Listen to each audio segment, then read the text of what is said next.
Good afternoon, good morning, and welcome. My name is Daniela Rosenlunger. I'm Business Development Manager of the Swiss Business Hub Brazil and part of SG. And I would like to thank you all for joining our webinar on agricultural technology today. We would like to extend our thank you to our partners in Switzerland that you can see on the screen, and also our partners in Brazil, such as Embrapa, that's presenting today, ABAG, the Agribusiness Association, and also APEX, the Brazilian Export Promotion Agency. I'm going to quickly go through the program. So first, it's me, just introducing everyone. Up next, you have Michael Rubin, co-founder of DRAWDOWN Labs, followed by Professor Stanley Oliveira, head of research at Embrapa. And then we have the pleasure to welcome Ivan Mirabal, speaking about the company Aqua4D from Valais. And then we'll have the Q&A session moderated by Philippe Ra, which will also be, as I said, the questions will be entered via the tool of the platform, here, the chat function. Without further ado, I present to you Michael Rubin, Swiss engineer residing in Brazil, main author of our report, and for more than 10 years in market development and general management positions for Swiss Agritech companies in both countries. Michael, the floor is yours.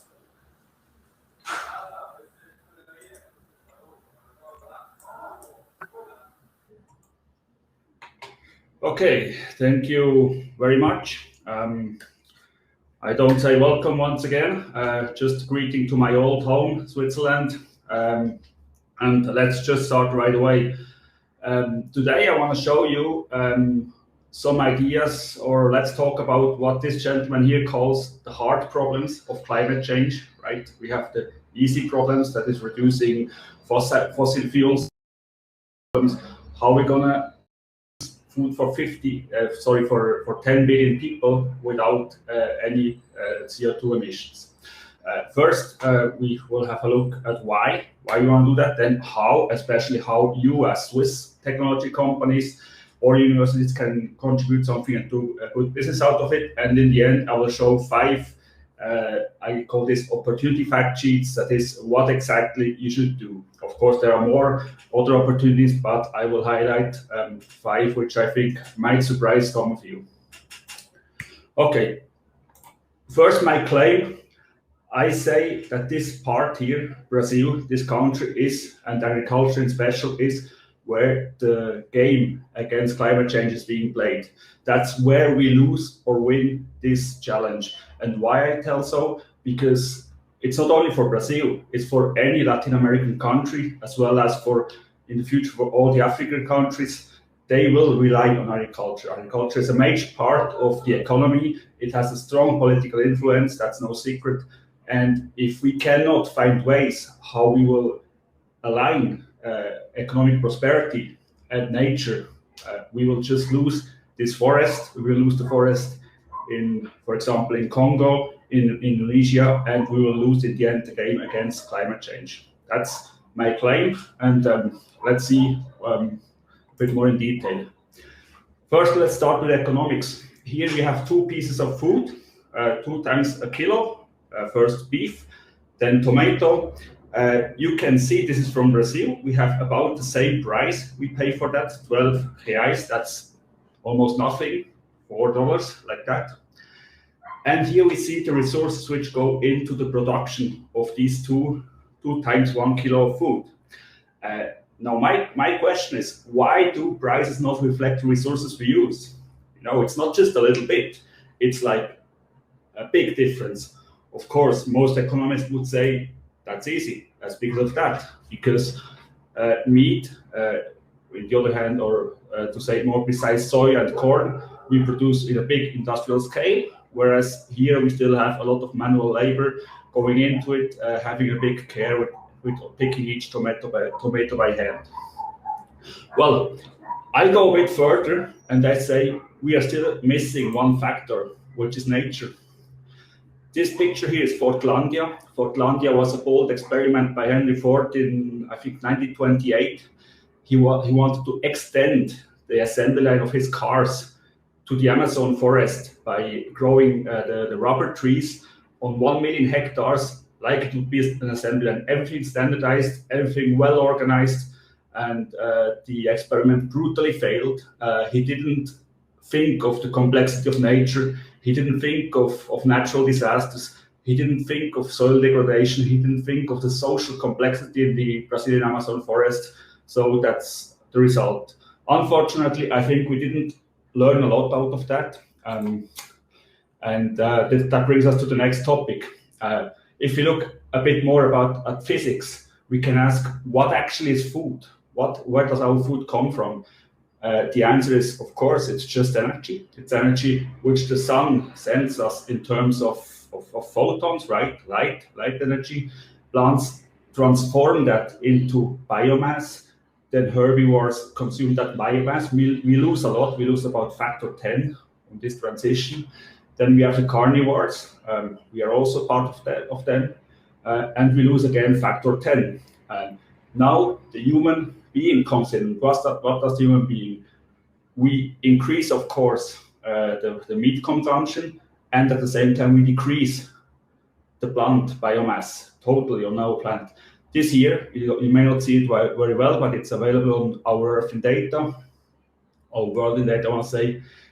This shows you just forests we lost over the last 2,000 years, right? 1/3. So what are we doing actually here? We are increasing the demand for biomass exponentially, and we are decreasing the entry door for that biomass into the world. That's just a no-brainer that this doesn't work, right? That doesn't sustain. So there is no solution without more forests. Which brings us to the next topic. Why I claim there is no way without Brazil. I already mentioned that we have to feed much more people in the next 30 years. This growth doesn't come from the north. This growth comes from the south, from Africa mainly, South Asia, but also Latin America, right? At the same time, climate change will impact mostly the global south, mostly the tropical regions here. And also we see that we have still much lower yields in Brazil. Brazil is really an exception inside the tropical world. We are about at 5 tons per hectare per year in grain equivalents. Most African countries are at 1, 2. The US is at almost 9, Europe at around 7, okay? So we see that we did use a lot of traditional agricultural practices. However, we didn't even come close to the benchmark of the north. Okay, zooming into Brazil a bit. On the left hand, we see the situation 1968. This here is a newspaper article. It's written here, Brazil is facing a food shortage. The country has to import a lot of food for feeding its growing population. And that, of course, compromises the trade balance, compromises the entire development of the country. On the right-hand side, 2019, Brazil just overtook the US as the largest soybean producer. What exactly happened in these 50 years? A lot of things. Let's go one by one. First, we see indeed we have an area expansion until more or less the early 80s. We deforested a lot in that time, and since then we see that the total agricultural land is stable. It's even a little bit going back. Okay, that's just a fact. I leave it here. Same number here in green, exactly the same numbers, and additionally in blue you see the remaining Amazon forest. You see you have to take care. The first 10 years here are collapsed, but we see that the remaining forest is still going down. So even though we do not add additional land, we lose forest. Okay, interesting fact, right? What else happened? Of course, industrialization. We add big machines, we add chemical fertilizers, chemical pesticides into the land. That's a very important part. As a result, of course, that's a spectacular result. We have an increase of our yield. We almost tripled the yield per each hectare in 30 years. That's unmatched among all big agricultural countries. Okay. Another thing, more internally, we also have some large migrations, especially we call this Caminhada dos Sulistas, the people from the south in Brazil that came north. They added more land or bought more big lands and big farms. As one of the results, we also have an extreme inequality.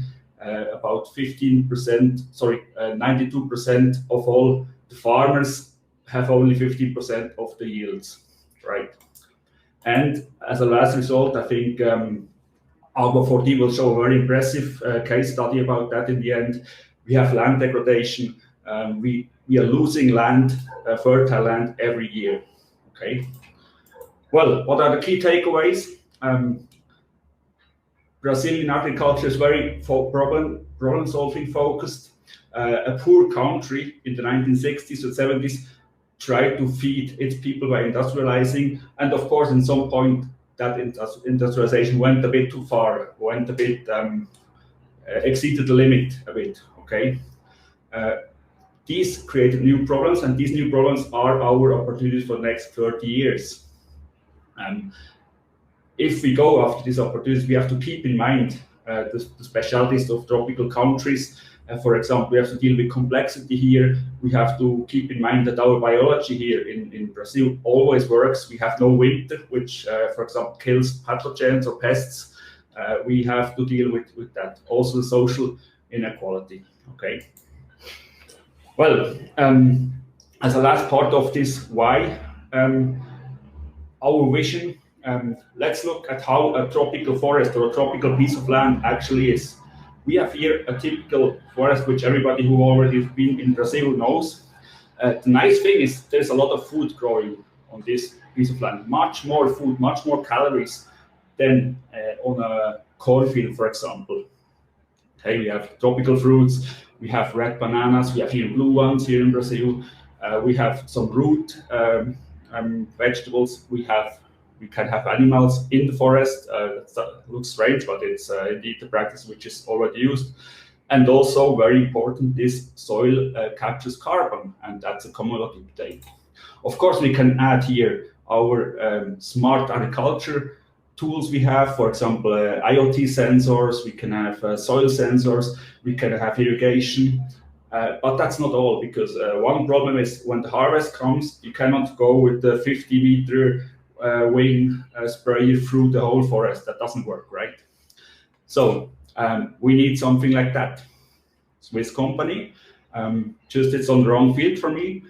Why not adapting this piece so it can manage inside an agroforest or something like that? Israeli company, intelligent harvester drone.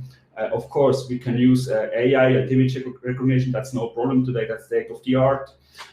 We can also have technologies like hyperspectral or multispectral cameras, which can detect different kind of informations in the same picture. And something very interesting is LiDAR technology, which is a 3D animation, it's not an animation, it's a 3D picture of a forest, because as we go from fields to forest, we go into the third dimension, right? What is always important to me, don't forget the people.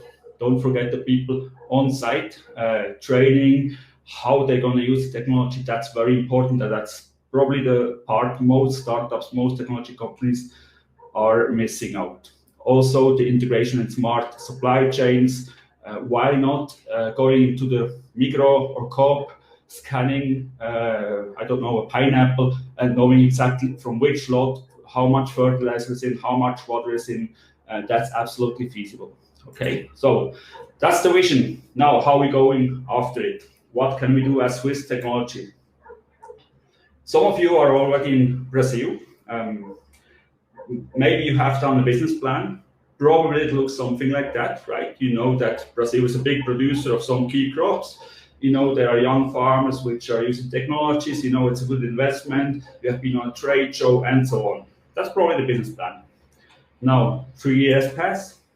You come to the reality. And what do you see? Probably have noticed that there are a lot of startups. We have about 1,200, only the official ones, and most of them go after the same 15,000 big farmers, right? So you can imagine that these farmers don't wait for you to call. And then another thing is their fields often are quite far away. This is the farthest I ever experienced, 950 kilometers from the next airport. That's not to my home, no, that's to the next airport, right? And that's the highway to there. Here we have a frog taking a shower inside an IoT rain sensor. Of course, that data is worthless. Unless you go there, you won't detect that. You will just read wrong data, right? Calibration of rain sensor in the rain. Don't take your new MacBook Pro to the field, it's a bad idea. Good.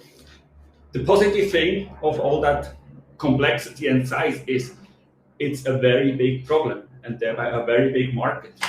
I tried to model here the problem in terms of CO2, because what you want to do is Brazilian agriculture today emits CO2 and you want to make it a CO2 sink. And if you're doing hypothetically a $20 million business in Brazil only, you would cover this part of the problem. So what means that? Don't try to do everything by yourself. You will spend a lot of money, and there is such a big market, you won't even be able to go after all these opportunities. Do segmentation, don't do closed box dealership, that's maybe not the best idea, don't go with first best partner, and so on. So you can read through that, some tips. Market segmentation, what we see among these 1,200 tech companies and startups in Brazil, a lot of them, they are claiming somehow we are the #1 platform, we're using AI and it just works fine, right? What they're doing is they're treating the entire agriculture in this big country as one segment, right? They're in this line, treating the one segment. They add very little value and of course they don't get paid a lot. On the other extreme, we see specific niche companies which say, okay, my model or my technology solves that and that problem inside this crop for these and these conditions, and we, for example, train small and medium farmers. These guys, they segment the market. A very rough estimation says we have 1,000 segments of $1 million worth each. That's $1 billion, right? So it's a good idea to go down to this more specific business approach, which leads us to the next slide. Our blueprint, which we recommend, and I will just show an example on the next slide. Partner with local companies. I always say Swiss core technology is something which is very, very good in the heart of the problem, of the solution, I want to say, right? For example, hardware, chips, AI models, but add agronomic intelligence, for example, in partnership with the DRAWDOWN. Also, take advantage of local startups, of local companies which are already in the regions. You don't have to do the maintenance somewhere out in the forest by yourself. And in the end, you have a nice locally adapted solution. There are some advantages to it. You can read through that. One thing I want to highlight, if you go with that way, which is adding a bit more than just let's say closed box selling, you will also learn in Brazil. You will learn about tropical agriculture. And the nice thing is, as I said, our biology works year round. So while you sleep in the winter in Europe, sorry to say that, but no, biology sleeps in the winter, you don't learn, you cannot test your models, you cannot test your fertilizers, whatever. Here you can do it this year round, right? So you learn 3 times faster. Okay. Right into the opportunities. This is a picture which shows what all we grow here. I don't know if you know, but we are one of the biggest grape producers. We are, I think, the world's biggest nut producer, cashew nuts, Brazilian nuts. They call Brazilian nuts because they grow in Brazil. We are doing recently a lot of strawberries, melons. We are also starting with avocados, coffee, of course, it's no secret. We have for example, also acai and acerola, which is a very specialty crop, which also has potential to be exported, right? Why not embracing this big diversity of Brazilian fruit? It's a big opportunity, and it's probably what Europe is demanding in the next 20, 30 years, right? While China is demanding more grains and soya and corn, Europe is demanding more fruits, nuts, and all this kind of stuff, right? So I won't read through all these details here, but one thing I want to highlight with this opportunity, the key is really how can we make sure that Brazilian fruits are becoming an important part of the exports. Today, we are number 3 in fruit production total, but that mostly goes to the domestic market. Why not exporting that? It's fantastic. The key question here is how to sell added value to the consumers. I think you guys as Swiss companies, you are in a very good position because you have, for example, Nestlé, Migros, all the big food companies, even in Switzerland or close. The whole blockchain technology is starting there, intelligent farm-to-fork systems. I know I have a friend of mine which does a coffee business, everything manual in that way, but it works fantastic. He imports original coffee from Honduras, and that finds a very good market in Switzerland. Why not doing that with technology, right? Yes, let's go to the next. Yes, what is important here? I just forgot that. Oops, sorry. In this market, you have to be very specific, right? We have a lot of startups, but if you are specific, for example, grape is growing in a specific region, melons is growing in specific regions, cashew also. Be specific in that region, develop a business model for that region and for that crop. This is an example where we are invested as well. We have a partnership indeed with Metos, which is an Austrian company doing IoT weather stations. Embrapa is part of this development, and we are doing the software development, the link between the two, the hardware and the Embrapa disease model. You see that it's actually a big market. Brazil produces as much grape. By the way, we go after grapes here.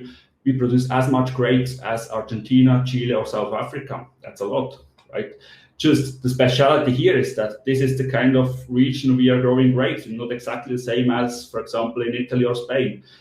So we have to do a very special weather modeling, special interpolation algorithms, and special disease modeling, right? And in the end, we will have a joint product and go to the market with this together with Embrapa. That's an example how you can put this business model into place. Another second opportunity, which is something very important for me, we have about 4 million small farmers in Brazil. Most of them grow things like cacao or small fruits, and their main headache is really risk. How can they make sure they don't lose a harvest because they just don't survive this, right? So climate change is pressing. Insurance is, of course, an important topic here. Simple weather modeling or risk modeling. So this is for sure some place where I see Swiss insurance technology in. The market here has almost no competition. It's just recently that I saw some Agri-fintech which start doing credit or making credit access a bit easy for these farmers. But here you have an empty field. It's not easy. There are a lot of small farms, but it's not easy to develop this market. But I think this is a worthwhile opportunity. Good. Next one. How can we become more efficient in tropical farming? Here I chose coffee plantation. Brazil is number 1 in coffee exports. It can also be sugarcane or corn or whatever. Here we are just interested in the key question is how can we make sure that Brazil can continue growing this much food while not compromising our nature. And by far the biggest problem here is soil health, right? You can farm very efficiently for a while, for 10 years, maybe 20 years, but at some point the soil will just be degraded and you have to move to other places, and probably, as we saw earlier, you will cut down more forests, okay? So this is really the big thing. Here we see companies like Aqua4D, which has a fantastic technology, Gamaya and other drone companies, which really can excel here. What I want to highlight here is you have a lot of competition because that's like the mainstream market. The 1,200 companies, most of them are in this part. You have to think about if you necessarily want to go after this top 15,000 farmers. These are just the guys which are on the client list of buyers in Genta, and everybody goes to these guys, right? Maybe it's a good idea to go to the second level. And here the key strategy is just go with distribution if you are truly unique, if you have a good competitive advantage. Otherwise, you can think about partnerships or X as a service that is internalizing your benefits. Next, second last, pioneering agroforestry. I don't know if all of you know even what agroforestry is, but the idea here is really resembling a forest, having mixed crops on the same plot of land, right? That's what I showed as a vision initially. It sounds strange, but this is something which is really growing. I show it here. We have 12 million hectares. 12 million hectares, that's a lot, of ELPF. That's a mixed form. It's like a hybrid form between normal and agroforestry.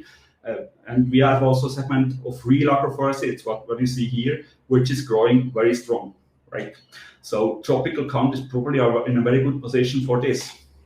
What is their main challenge here?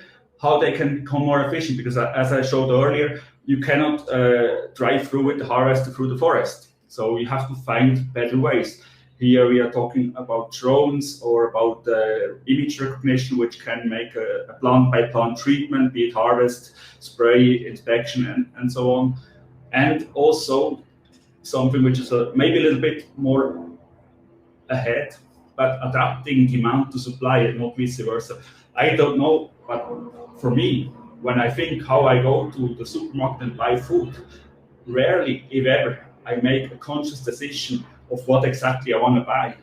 I probably just buy whatever the store decides to advertise in front of the shelf or whatever, right? So if we already let ourselves drive by some external forces, why not letting nature guide us? Maybe it's a good idea that we say, okay, this is now the moment where we have, I don't know, peaches or we have apples. So why don't you do, I don't know, you buy this and that and make a good meal.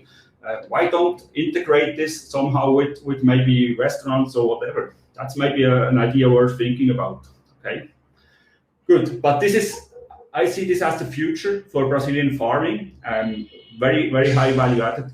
And I would encourage you to study this key opportunity here.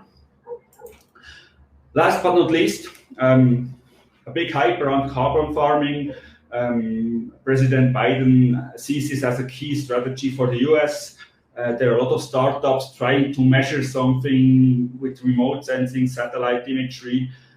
I think there is a big hype around this topic because it's hot, of course. If it works, it's a big market. But I also see that there is a lot of marketing and still very little proven science.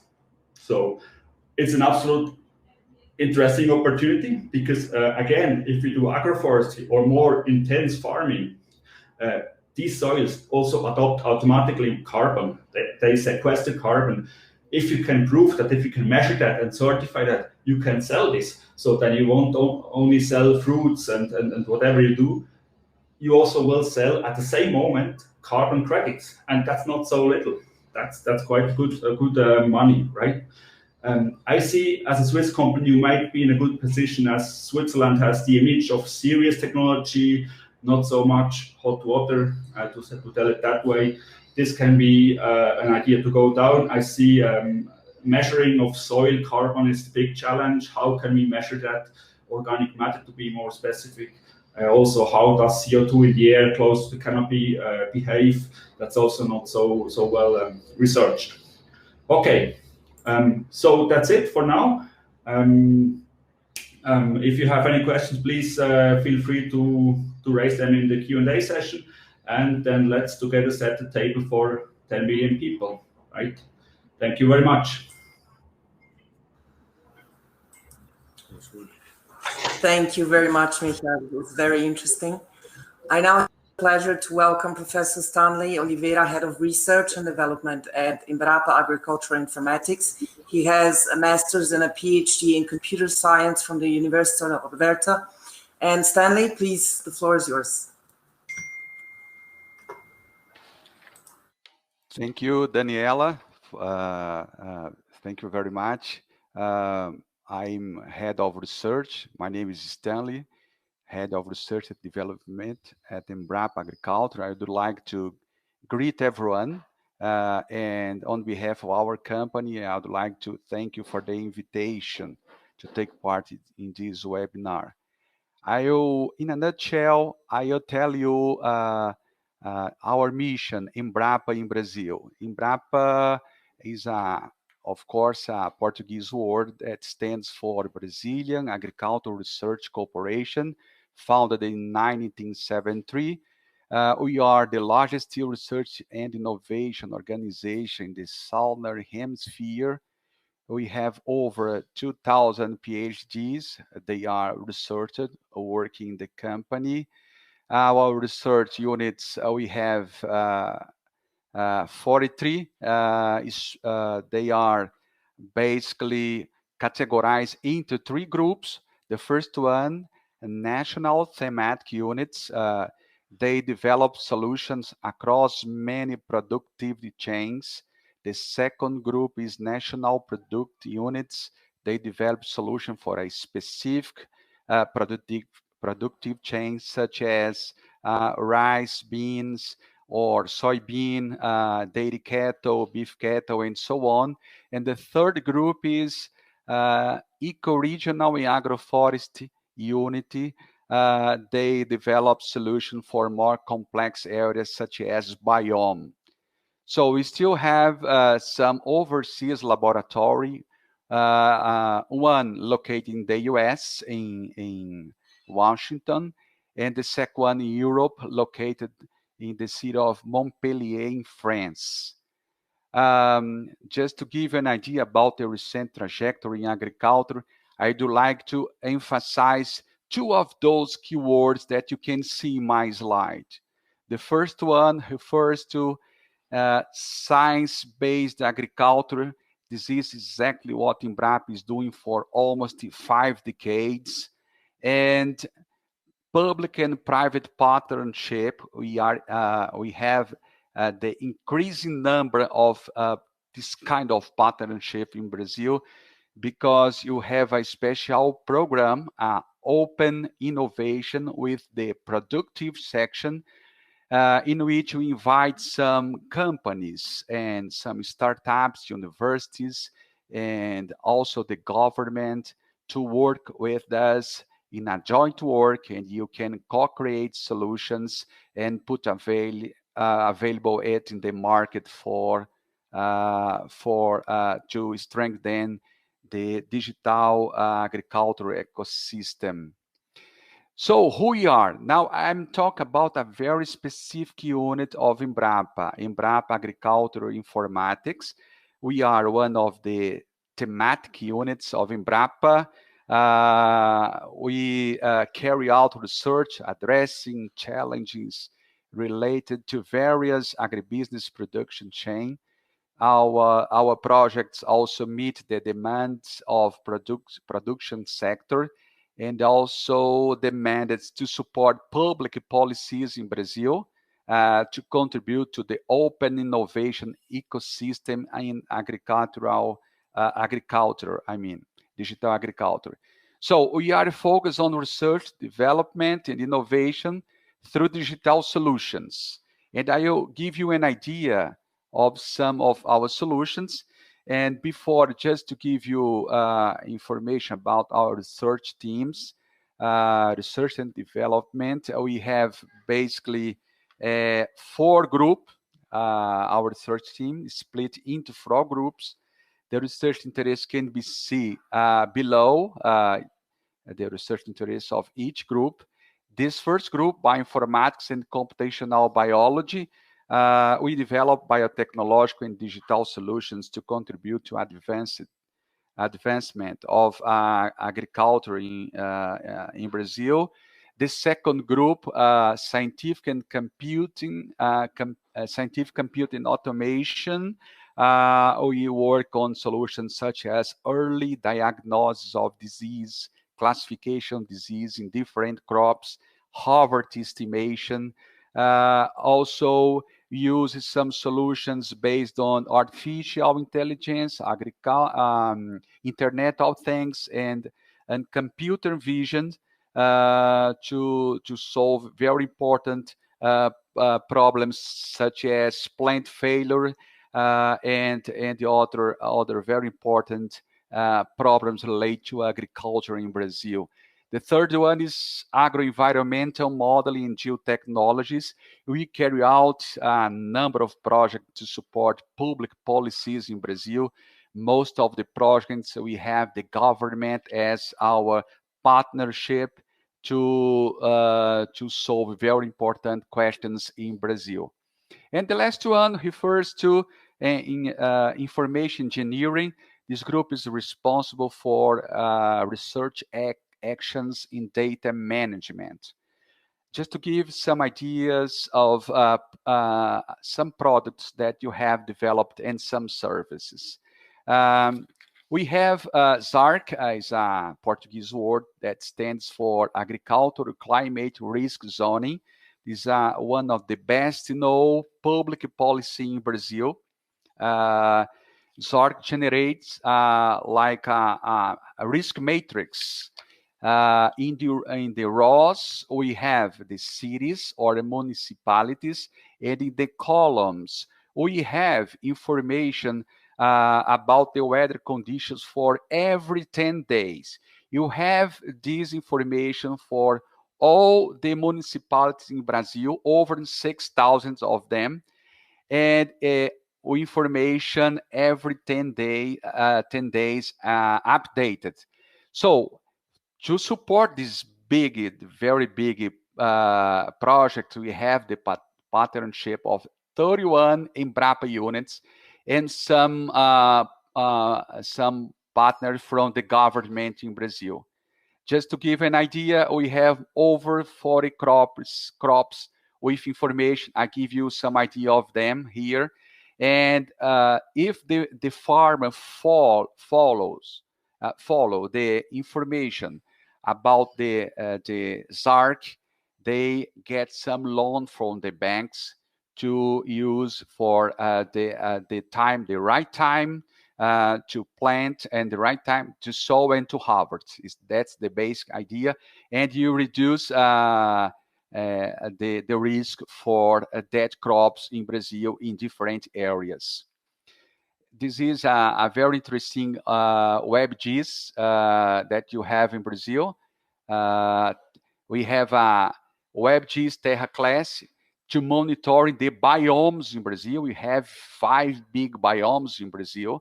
This is information. Here is the Amazonia, one of the biomes in Brazil.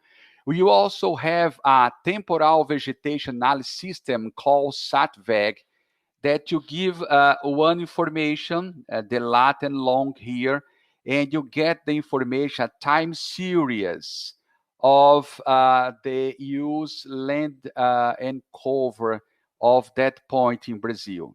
I will give an idea. So this information here you get by an API, application processing interface, that you also put available in our business models to help our partners build their own applications. Just to give an idea, so we have, for example, SATVEG monitoring some areas. We have forest, then deforestations, at some time pasture, and you have agriculture. So with this information, you can monitor areas in South America, include, of course, all the areas with agriculture in Brazil. And this is a web tool available free of charge for users in South America. So this is another project that you have carried out, detection and classification of plant disease. We have classification of over 80 diseases in more than 14 different crops using concepts of mathematical morphology and artificial intelligence. So we have a pipeline a farmer can take a picture of his or her crop and pass this image or this photo to Embrapa. We have some phytopathologists. They understand and put the annotations about the disease. We pass this image into a pipeline and now pass to algorithms, deep learning algorithms. And then you have applications to give early diagnosis of disease in Brazil. We have lots of crops. Actually, today we have over 18. It's just to give the information updated. And we have a database, an image database. We put available this database on the web to help other research groups to inhibit the effort of other research groups. So they can use our images in different crops, as you can see here.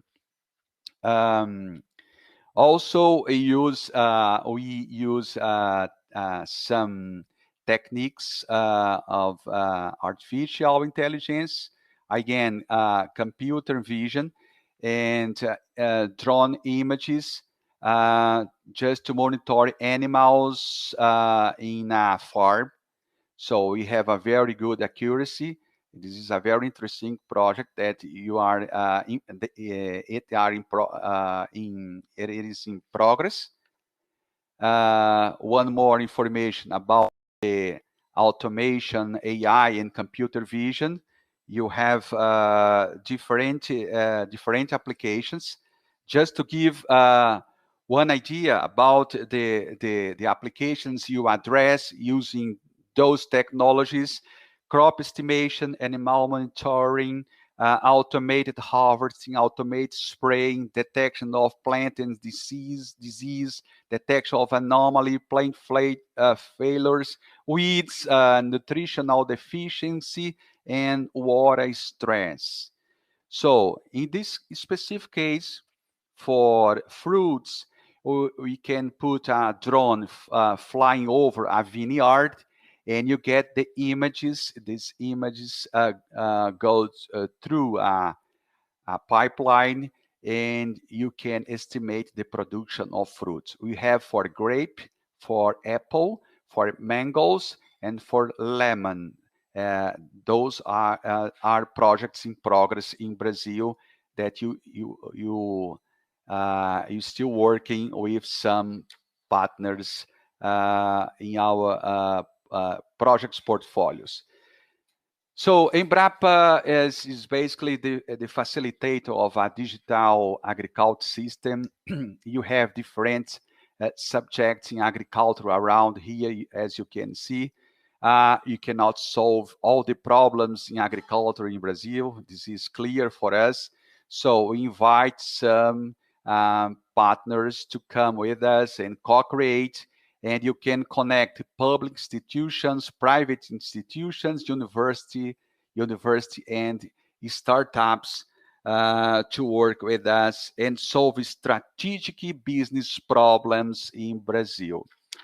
Just to give an idea, to strengthen or to foster the digital agriculture system, you have designed a platform to share information with our partners.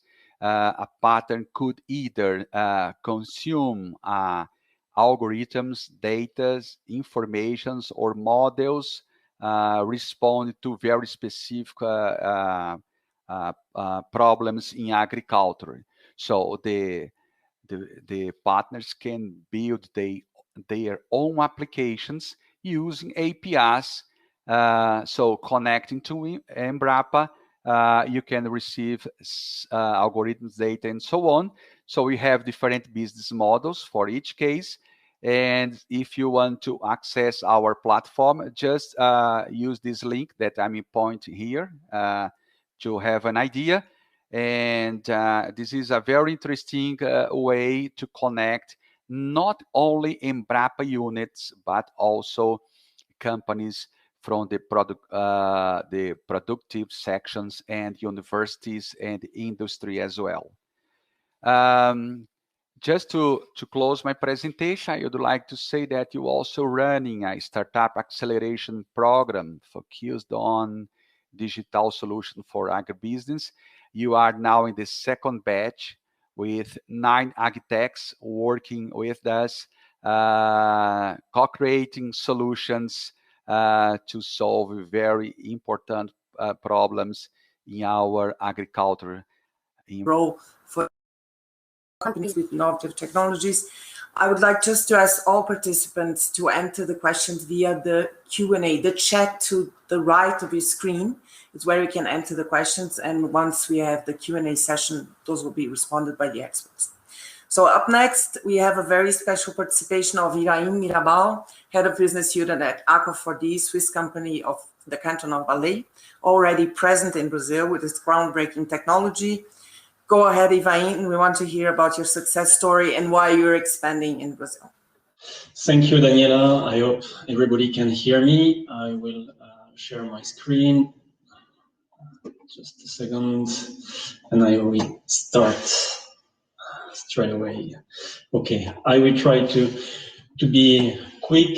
So hello to all, and thanks for the Switzerland Global Enterprise to let me a chance to present Aqua4D and our solutions. I will start to present our technology and some example of our Brazilian experiences. So today, agriculture accounts for 70% of the total water use in the world.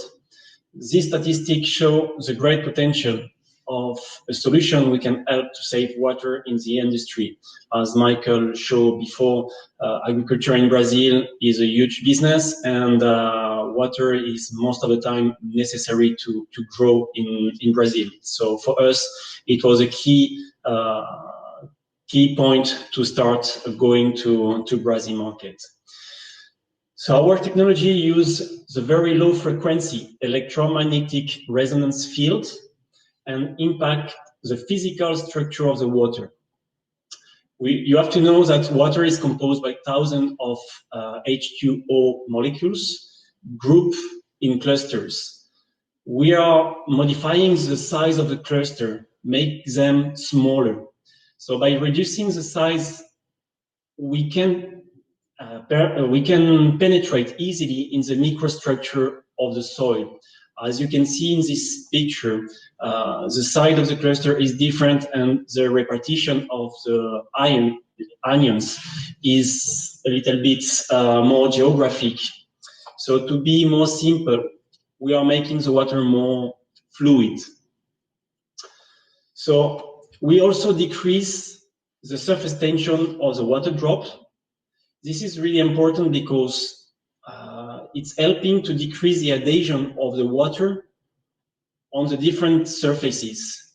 For instance, the pipe surfaces, so the water can go smoothly into the pipe and into the soil.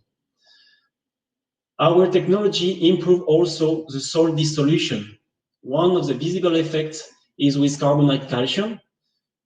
On the left side, without Aqua4D, we observe with a microscope a cubic shape of calcite who have a strong adherence and create a mineral layer in the pipe.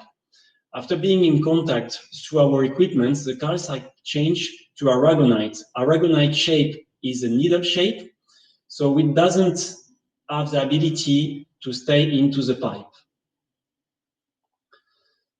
So our solution is composed by 2 elements. So first element is a control unit, which is the brain of our technology. And this unit is transmitting the signal into the treatment unit, so the green pipe, and the green pipe is transmitting the signal to the water because the water is going through this pipe. So I go to show some slides to make things more simple and understandable. So the first point is water retention efficiency.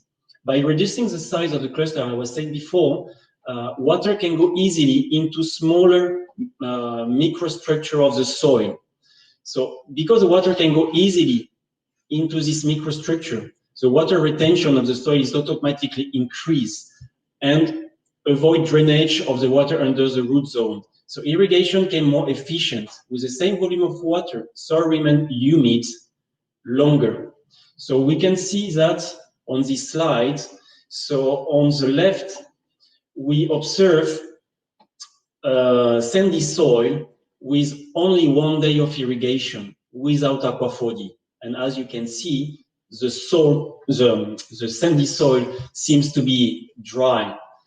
On the right picture, with aqua-4D irrigation, after 5 days, the sandy soil seems to be humid. So this is a great example to show how the retention, how aqua-4D is making soil more humid in a longer time. So this helped to make water savings. So we are present in the Brazilian market for more than 5 years, and we have our product installed on diverse crops and soil conditions. In this example, is an example of a grapes grower, which has the problem of salinity soil, and had an impact into his water usage and yield. So when you have a very saline soil, you have to wash the salt, so you increase the coefficient of the irrigation to make the salt drain under the root zone. So with our technology, we help the grower to decrease the irrigation volume about 25% and also increase the quality and quantity of grapes by 13%. So we strongly recommend to install soil moisture sensors because our solution is changing the physical property of the water, so it's making the water more fluid and the retention more important. So we have to change the habits of the grower in terms of irrigation scheduling and the volume of irrigation to apply, because we need to apply less water to make the plant in the comfort zone for the irrigation. So other effect with saline water, it's one of the major issues Brazilian growers are facing. Most of the lot of irrigation water is saline, and by irrigation with saline water, you are making the soil saturating in salts, and most of the time bad salts. Salt is not good for the plant, and they making the plant suffering. So the direct effect is a less roots development, and so less production. So if the plant is suffering, they go to protect themselves, try to survive, and not producing. So with aqua-4D, because we are making the salt more dissolved into the water, we help to wash quickly the salt under the root zone. So by washing the salt, and we are helping the plant to have a better environment on the soil, and the roots can grow faster with more air and go deeper into the structure of the soil, and so catching more nutrients and catching more water. So the direct results is to improve the production and the productivity of the plants. We can see on this example, one of our main customers in Brazil grow melon cantaloupe, but due to an excess of salt into his groundwater, they saw the world production decreasing. And they were thinking at this time to move part of the production, so we spoke about almost 3,000 hectares, to another site in Brazil with less problem of salinity, of water salinity.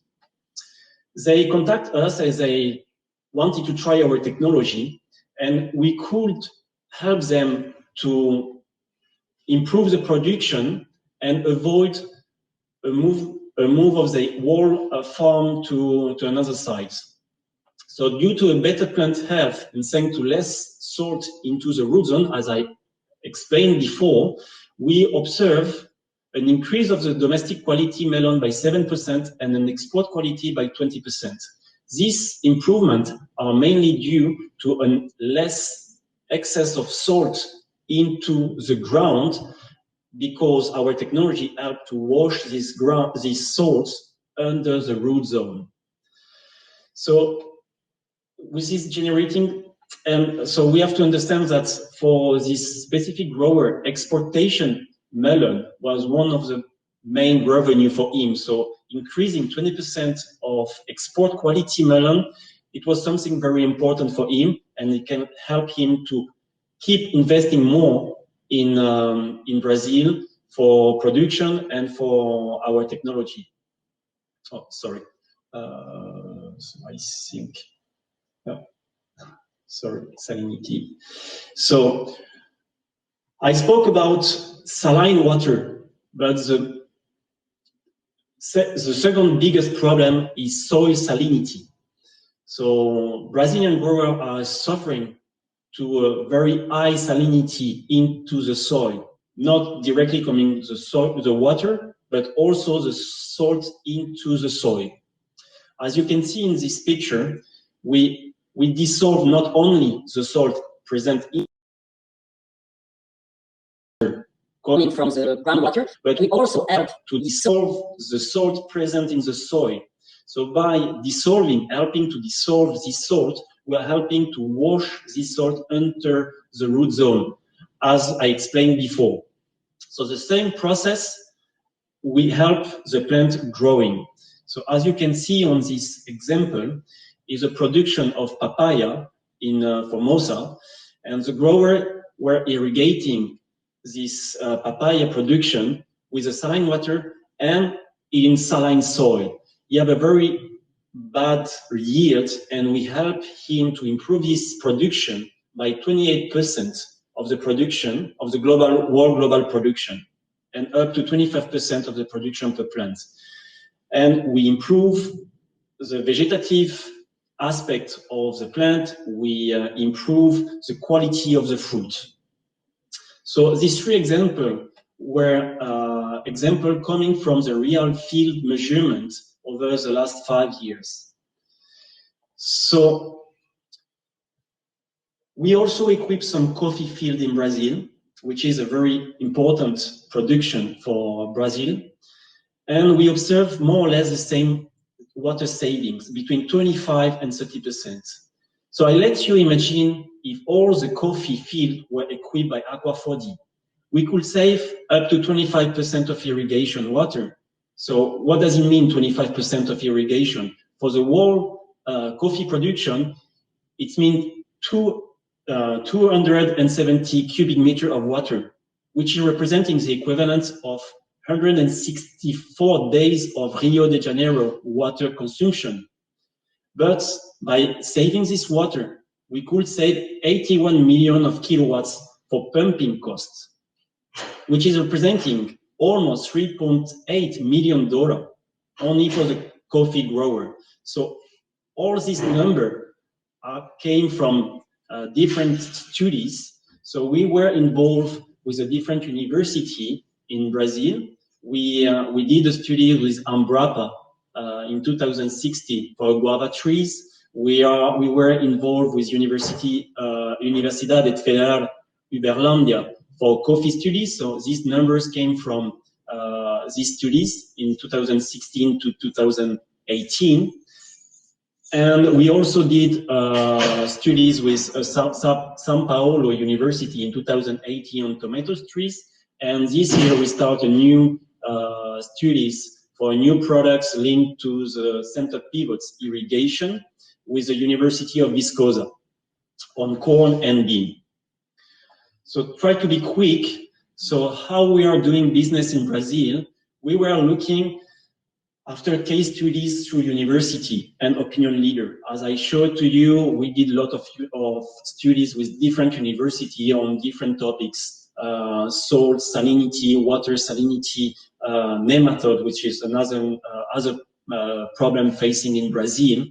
All these case studies help us to get a very good introduction point to the early adopters and to the local growers, it's really important to get validation of your products in the local condition, because all growers in the world said your technology can work in US, but if you don't do any studies in Europe, European growers said, yeah, we are not American, we are European. And even in Europe, if you are in France or in Spain or in Portugal, it will be different, because all of them will say, we are a different climate, we have different type of soil, we are different crops. It was exactly the same in Brazil. So we need to have all these studies to make our product more understandable for the grower, and with good example. To try to get to the market penetration, your technology, our technology, have to solve some major. So for instance, in Brazil, I spoke about saline water, which is a big problem, soil saline, which is another big problem, nematodes, which is another big issue for Brazilian grower. So by saving this major issue, we could get, even with a high cost of our solution, we could get a quick return on investment, most of the time under 1 to 2 years, because we are helping to solve issue and we help the grower to get savings at the end. We also have a very high rate of satisfaction, and you have to understand that our solution today is the only solution on the market that can restore soil by saving soil salinity problems. The main barrier we are facing in Brazil was importing taxes, because it's a very high rate of taxation in Brazil, and the differences of the currency. Swiss franc is starting being very high compared to the real, so it was something very strong, because the difference of currency was a barrier for us. We have a chance to find a very good local partner, and this is helped to go deeper in the market and to target the good grower, the good opinion leader, the good university, to try to make tests. So as Michael said, partner is really important to be able to enter to this market. So thank you very much.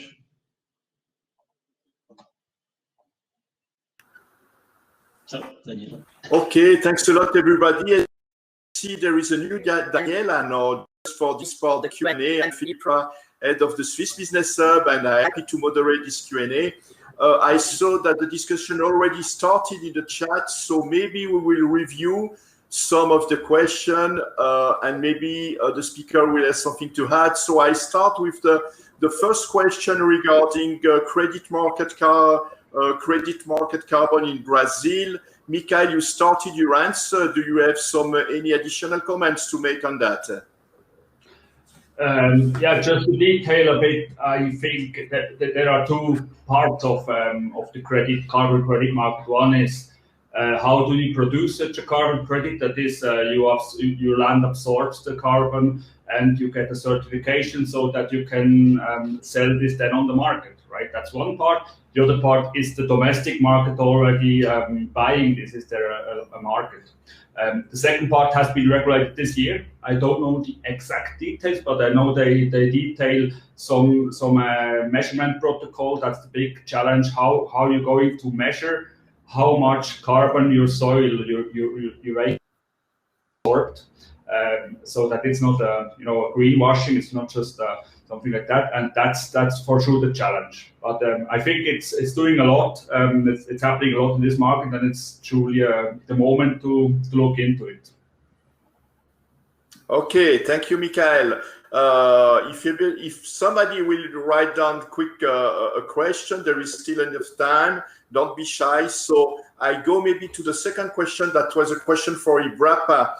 As you know, Switzerland is a very innovative country, and we may have several startups interested in entering in this market, as we saw the different possibilities that there are existing here.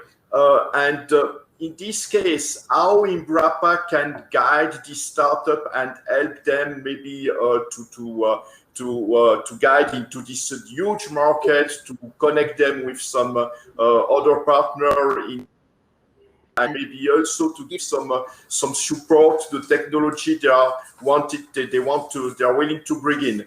Stanley, can you have some additional information how a startup from outside, not from Brazil, could enter in contact with Embrapa? Is there an international unit in your in Embrapa, for example? Yes, thank you. The questions also, of course, can be sent to you, the organizer of this webinar, and you can receive the questions sent to us, Embrapa. But I wrote the Embrapa customer service that receive the questions, and then you filter the questions and direct them to the specific research unit, because you have 43 in Brazil for different crops that you study. Okay, thank you. And maybe on my side, I have maybe a question to Ivan. You tell a bit about your experience in Brazil. How did you enter the market? First question, you also present in other markets abroad, and then for you, what was maybe the main challenge in entering the market? Was it with finding the right contact, or because of the administrative difficulties company can face here? So today we are present in more than 40 countries in the world. Part of these countries are directly managed with local partner, local dealer that importing our products. So we are offering our goods, and they are in charge of all the development. So it's pretty easy in this way. In Brazil, the main issue we are facing at the beginning was the importation process, which is really complicated to Brazil, because due to local taxes, federal taxes, government taxes, there are so many taxes, and so it's pretty complicated when you are not producing locally. So you have to be big enough to have a factory to be able to produce locally, to avoid all this big challenge of importation process. But we had a chance to find a very big company at the beginning of our adventure in Brazil, and this company helped us in all this process. So they were in charge of doing all the process to import everything. So our customer did a lot of this job. So this was very helping for us. If not alone by ourselves, I think it will be much more complicated to access to the market. So for me, one of the key issues is to enter in this type of market, and I think Brazil is one of the more conservative markets I know, is to be very close to local partners, which can help and do all this process for you. Can I maybe add one thing of my experience? What I saw with this localization, as Ivan right said, of course, local products, and there are local manufacturing competitions to you. That's for sure, and they have advantages. However, it is not anymore that difficult as it used to be. Before the Brazilian government, more specifically the BNDES, the development bank, they had the principle to become national. You have to be, I don't know, 80% of the weight of whatever, or 80% of the value needed to be manufactured inside the country. For any electronics, that's almost impossible if you don't want to give core technology away, right? Today this changed. They adopted in 2018, I think, a new form of evaluating if a product is qualifying for local, a local origin. And that is like a mix. It's very focused on IoT, on technology, and it's like also some criteria like how many engineering jobs are you generating? Is your technology inside the core value-adding field, and so on. So really made for you guys, and I think this is worth looking into. It's not anymore like, okay, let's attract just big car manufacturers. It's also a bit more technology focused. Okay, thank you. And maybe we have a last question, and I guess that's a question also for you, Michael, for Georges Corbel. I don't know if you could read it in the chat. Georges Corbel is asking, how do you see the integration of the startup in this agribusiness and the risk that they have to be overthrown by the finance market?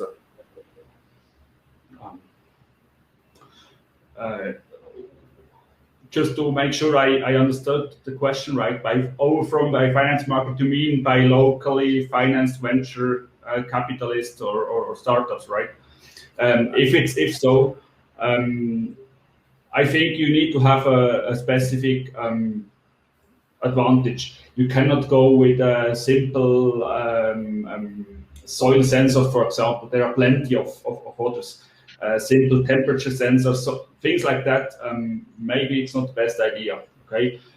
If you have some core technologies, some specific competitive edge, then I would probably look for partnerships in terms with the Embrapa, maybe with a local startup.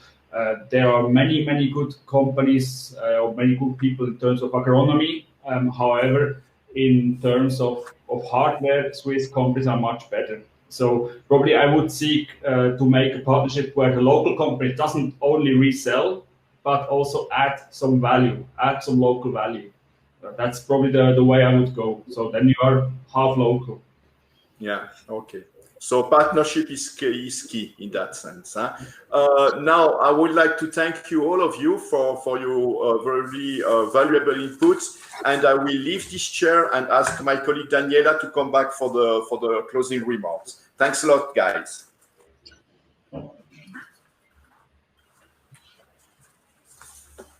So thank you, everyone, once more. Back to my chair with my name on the screen. So as mentioned previously, SG and us, the Swiss Business Hub, local offices, trade points, we are here to bridge this gap between the Swiss companies and the local market. So through experts like Stanley and Michael, with our support, you can access this market and get the proper information, whether it is contacts to associations such as Embrapa, whether it's participation in trade shows, information on special regimes to reduce the taxes, and so on. We can assist you with all of this as specialists in Brazil. We can also help with one thing that's very common in the Agritech market, which is the cultural gap and also the language barrier. This is common. So we are here to do this, connect you to the experts, find the right answers, provide you with the guidance and support you need to excel in the market. This is why we're organizing this event, to make sure that companies look at the Brazilian market, understand the possibilities, and knowing that we're here to assist, and also in Zurich, in Lugano, and Lausanne, you can rely on us to provide initial information, to find an expert, and to really connect you with the right information so that you understand the possibilities, the right, the next. Like when you were discussing, we were talking about this, right, Ivain? For Brazil is trying to modernize this sector, right, as well as many others. So there are initiatives from the government that allow special regimes to be introduced to diminish the taxes, particularly import tax. So you can find on our website, there is an information of one of those regimes with ex-tarifário. Ex-tarifário is you can temporarily reduce the import tax on your products if you can prove that your technology is unmatched in Brazil.